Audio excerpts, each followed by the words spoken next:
Welcome back to Instables, everyone. Again, getting a major spike here just above our prior resistance that we were looking for, that possible proof of concept above. And as you guys can see, now spiking above, looking for that proof of concept. Again, mentioning that we were on a possible rejection intraday. Sure enough, had that rejection, but did continue on higher on the day. Again, leading into tomorrow's CPI, very much anticipating that we could get a decrease in CPI, which could result on Wednesday's Fed rate pause. But again, after Canada did continue on with quantitative tightening, the market is unsure if we can continue on into our prior gap ups that we were looking for from our gap downs. I'm going to go over exactly what we're looking for from here. Hit the like button if you enjoy, subscribe if you are new to the channel, and if you are a day trader, if you're looking for pre-market news 2.5 hours before market open, those major volatile movers that you want to be watching, go to instables.com in the description below, and for only $15 a month, you will never miss a breakout alert today. Again, let's jump into this one.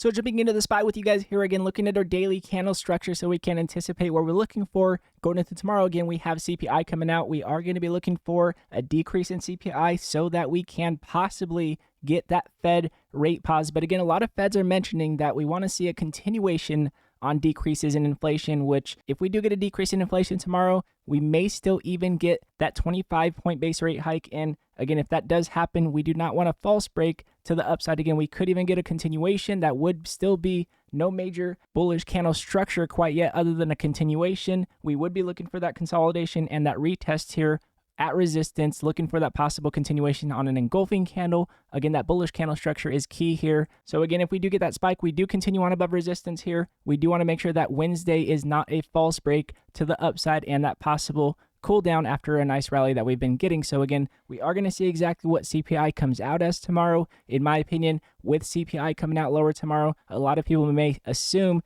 that we would pull back into tomorrow's Fed rate hike. But in my opinion, we could continue on into the end of the day, assuming that tomorrow's Fed rate hike may be a pause. And again, that very much will be speculative, and we will see exactly what they mentioned on Wednesday. In my opinion, if we do get that Fed rate pause, then the market will absolutely hold above 430, in my opinion, gap into our prior gap levels that we've been looking for. Again, we are at the most key level that we've been looking at for the last 2 years in the market, in my opinion, finally looking at major gap ups. Again, prior we had gap ups that we had from prior gap downs. We're looking for something similar here, but even stronger, in my opinion, after the consolidation we've been getting. We'll see if we do get that proof of concept. Again, tomorrow's data with CPI, Wednesday's Fed rate hike will predicate exactly where we're headed, in my opinion. Now, looking at the weekly chart again, as we look for which candle this needs to close as to gap into our prior gap downs. Again, as we spike above here, we do not want this to turn into a wick to the upside. Again, we do not want a wick at resistance here on the weekly chart, which again would be plausible and still possible. Again, with data coming out, very much can be a false break to the upside, retesting our 10 for all we know from here, or even need to retest our 21 before we do continue on higher. So again, this is the watch. We do want to see if we can get that proof of concept. Again, getting that engulfing candle on our weekly chart would be the stronger move that we are looking for to continue on with that swing term momentum. So again, we'll see exactly what tomorrow's CPI is. Again, if we are looking at Fibonacci extensions here, our targets here will be here at 436 as our first resistance if we do gap up with CPI going into tomorrow. And if we happen to gap into our 442 level, which would be our 0.618 fib, that would be that possible rejection at that point. We'll see exactly what CPI comes out as, what exactly our next Fed rate hike comes out as. Again, a lot of people ahead of the game here for that possible pause. And again, with Canada continuing quantitative tightening, the market very uncertain on what exactly is going to come out. Now, again, with that said, again, if you are a day trader, if you're looking for pre-market news before market open, those major volatile movers that you want to be watching, FDA news, you name it, we mention it 2.5 hours before market open every single day. Go to instables.com in the description below.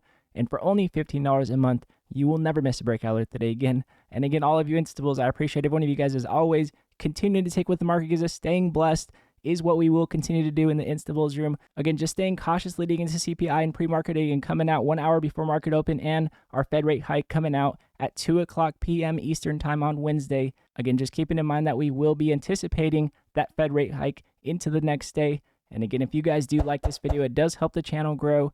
and I do appreciate it very much. And again, God bless you all. I'll see you guys in pre-market.